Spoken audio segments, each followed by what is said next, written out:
Hi అండి, అందరికీ good morning. Today అయితే మీ ముందుకు కొత్త వీడియోతో వచ్చేసా. సో సారీ అండి, ఇన్ని రోజులు లేట్ అయినందుకు. కొంచెం ఎగ్జామ్స్ టైంలో బిజీ షెడ్యూల్ మాది. సో టుడే అయితే మనం జిఎఫ్జి హార్ట్ ప్రాబ్లమ్ని డిస్కస్ చేద్దాం. అదేంటంటే ఫస్ట్ క్వశ్చన్ అయితే చదువుతాం, తర్వాత అర్థం చేసుకొని అది ఎలా అప్రోచ్ అవ్వాలో చూద్దాం. నేనైతే ఫస్ట్ టైం ఎక్కువైందనేసి ప్రీ కంప్యూట్ చేసుకొని పెట్టుకున్నాను, మీకు ఈజీగా ఎక్స్ప్లెయిన్ చేస్తాను ఆ ప్యాటర్న్ ఏంటనేది. సో ఫస్ట్ క్వశ్చన్లోకి వెళ్తే అదేం లేదండి, మనకు 2x2 మ్యాట్రిక్స్ ఇచ్చాడు క్వశ్చన్లో. అలాగే ఒక నెంబర్ ఇచ్చాడు, ఎన్ అనే నెంబర్. సో మనము ఆ మ్యాట్రిక్స్ని అన్ని టైమ్స్ మల్టిప్లై చేశాక పర్టికులర్ ప్లేస్ అంటే A10 అంటే సెకండ్ రో ఫస్ట్ కాలంలో ఉన్న ఎలిమెంట్, సెకండ్ రో ఫస్ట్ కాలంలో ఉన్న ఎలిమెంట్ యొక్క వాల్యూ ఆఫ్టర్ ఎన్ని టైమ్స్ మల్టిప్లై చేశాక ఎంత అవుద్ది, దాన్ని సంథింగ్ 10 ఈ వాల్యూతో మనం మోడల్ చేశాక ఆ వాల్యూ ఎంతనో మనం అయితే కనుక్కోవాలి. అది ఎఫిషియెంట్గా సాల్వ్ చేయాలి. ఇది హార్డ్ ప్రాబ్లం కిందకి వచ్చాడు, కానీ మనం ఒక్కపారి ప్యాటర్న్ అబ్జర్వ్ చేశాక ఇది హార్డ్ ప్రాబ్లం అయితే కాదండి, మీడియం కింది కానీ ఈజీ కింది కానీ వస్తుంది. ఫస్ట్ అయితే నేను ఎక్స్ప్లెయిన్ చేస్తాను. సో లెట్స్ మనకైతే ఐడెంటిటీ మ్యాట్రిక్స్ తెలుసు, IR e⁻0 అని చెప్పొచ్చు. కన్సిడర్ చేసుకుంటే 1001 లా కన్సిడర్ చేసుకోవచ్చు. అలాగే ఆల్రెడీ వాల్యూ అలాగే ఈ మ్యాట్రిక్స్ ఇచ్చాడు. లెట్స్ A1 వచ్చేసి 1110 ఇలా అనుకున్నామండి.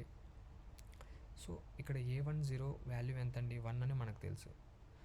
లెట్స్ A⁻2 ఎలా కనుక్కుంటామండి, ఈ A1ని 2 టైమ్స్ మల్టిప్లై చేస్తాం అంతేగా. A⁻n ఇంటూ A⁻1 ఏమైందండి, A⁻2 అయింది, నథింగ్ బట్ A².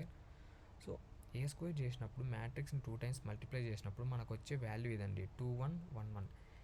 ఇక్కడ A10 వాల్యూ ఎంత అయిందండి, 1 అయింది.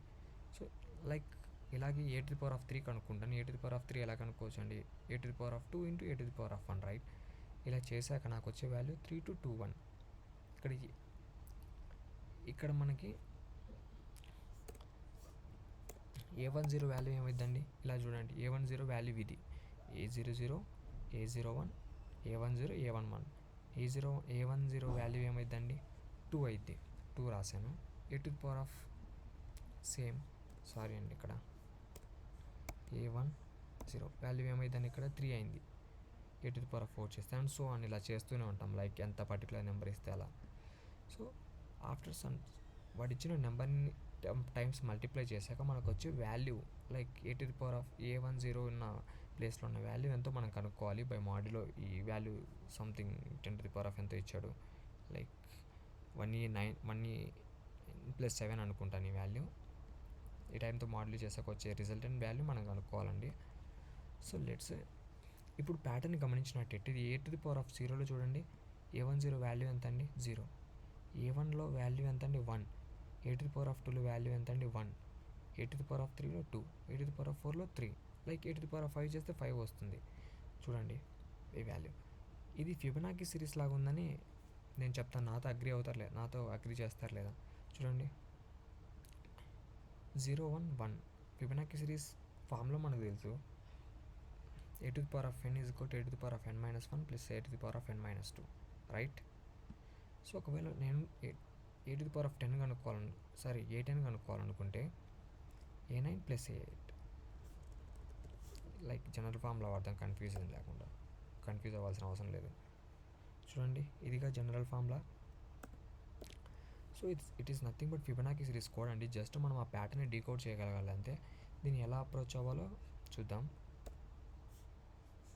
సో లెట్స్ నేనైతే ఒక అరే తీసుకుంటానండి. అరేకి నేను డిపి అని పేరు పెట్టుకుంటాను, ఎందుకంటే డైనమిక్ అప్రోచ్ ప్రాబ్లం. డిపి ఈ యొక్క సైజు n+1 అన్ని ఇనిషియలైజ్ టు 0. మీరు అడగచ్చు n+1 ఎందుకు తీసుకుంటున్నావు, n సరిపోదా అని. నేను రిటర్న్ చేయాల్సింది n వాల్యూ అండి. సో మనం ఇండెక్స్ వాడతాం కాబట్టి నేను ఒక సైజ్ ఇంక్రీజ్ చేశాను, ఎందుకంటే నేను రిటర్న్ చేయాల్సింది లాస్ట్కి nth వాల్యూ కదా. సో అందుకే n+1 సైజ్ తీసుకున్నాను అనమాట. అది ఇనిషియలైజ్ అన్ని 0తో ఇనిషియలైజ్. లెట్స్ మనకు బేస్ కేసెస్ తీసుకున్నాండి, n=0 ఆర్ n=1. సింపుల్గా ఏం రిటర్న్ చేయొచ్చండి, అక్కడికి వచ్చే వాల్యూస్ మనకు తెలుసుగా ఫిబొనాకీ సిరీస్లో లాగే. నేను n రిటర్న్ చేస్తాను, అంత బాగానే ఉంది.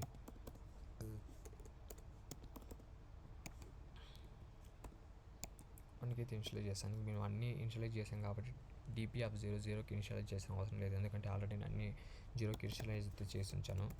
ఇప్పుడు ఐ నుంచి 2, ఎందుకంటే 0 వాల్యూ తెలుసు, 1 వాల్యూ కూడా తెలుసు. సో నేను ఇటరేట్ చేయాల్సింది 2 నుంచి కాబట్టి